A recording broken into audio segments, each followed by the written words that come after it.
it, Insta360, microphone end up, bang, right there, boom, you're set. Okay, so with that like that, now when you lean this way, the microphone goes this way. When you lean this way, the microphone goes this way.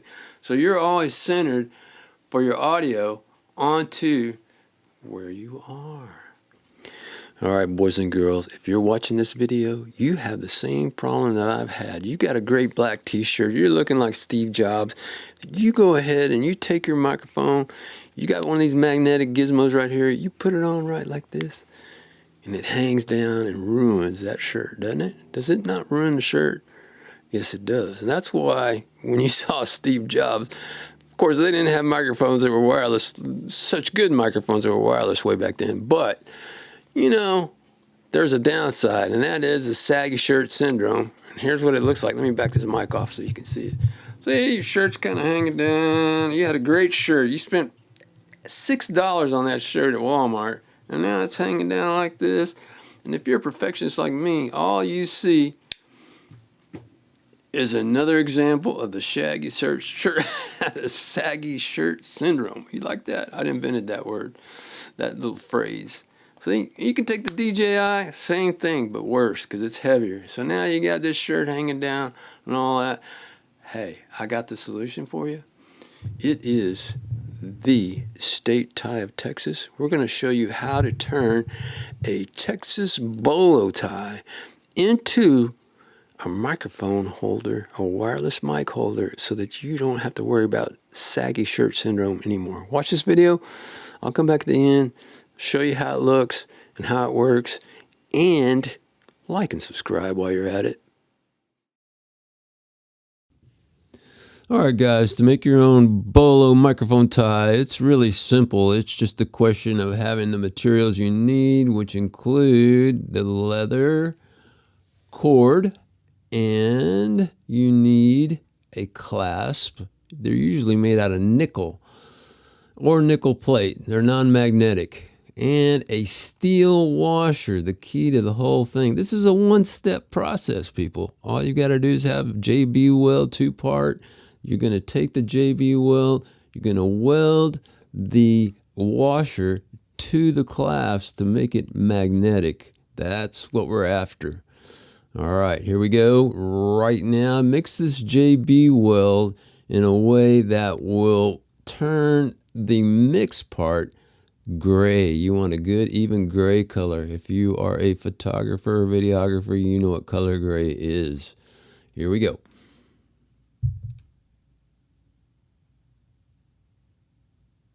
This is really simple stuff. We're going to weld the washer to the clasp. It is messy. It is simple, but it's messy.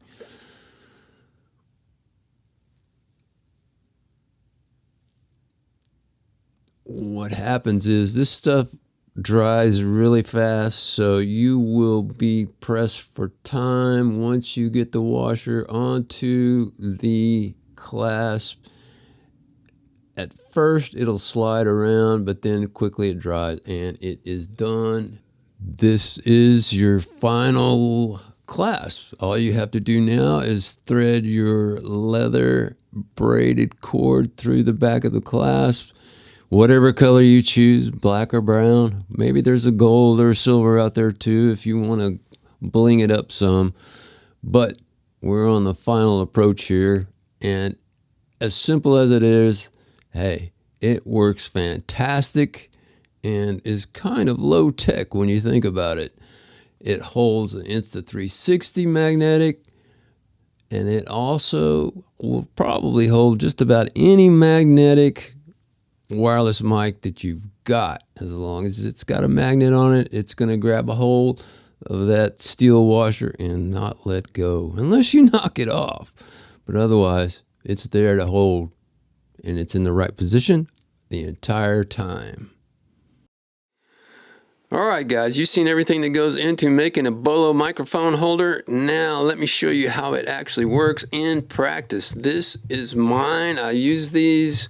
Now I've got a couple of different ones. The clasp is what you got to pay attention to as far as what kind of clasp you actually want. I suggest you do not try this with paracord, because paracord, these Bolo clasps will not hold paracord. It'll just keep sliding up and down. So don't go that way. Go ahead and get yourself a little batch of this braided leather and use that instead. It has a really good grip, and that's why bolo ties are made with this stuff. Let me show you how this looks in practice. Over the head like this. Bring that bolo tie up to where you want it. This clasp, there's a different kinds of clasp. This one has a latch to it, and I like the latching clasp. There we go. I got it right where I want it. Insta360, microphone end up. Bang, right there. Boom, you're set. Okay, so with that like that, now when you lean this way, the microphone goes this way. When you lean this way, the microphone goes this way. So you're always centered for your audio onto where you are. So that's that. And let's look at it with the DJI. So the DJI I use the Wind Dead Cat because it lowers the high end a little bit for me on the way I speak, which is pretty raspy since throat cancer. But anyway, like that right there, boom, it's on. It's a lot heavier, okay? So it creates a lot more sag. Much more likely to see this guy than you are this other one because this one's pretty lightweight. But you put the magnets on the back of these, the weight goes up. That's it. This is it. If you need one, contact me and we'll figure out a price that is good for me. May not be good for you, but it'll be good for me. And I can make you one. And it can come in brown too. I've got a brown one and black now. So there it is. The state tie of Texas, the Bolo Tie, or it was called Bola at one time, Bolo Tie. And it was a cool invention. There's some history of it and stuff like that on my website, texasflycaster.com. Make sure you like and subscribe to this channel, though. If you can boost it. What the heck? Boosting is good, except when it comes to stealing.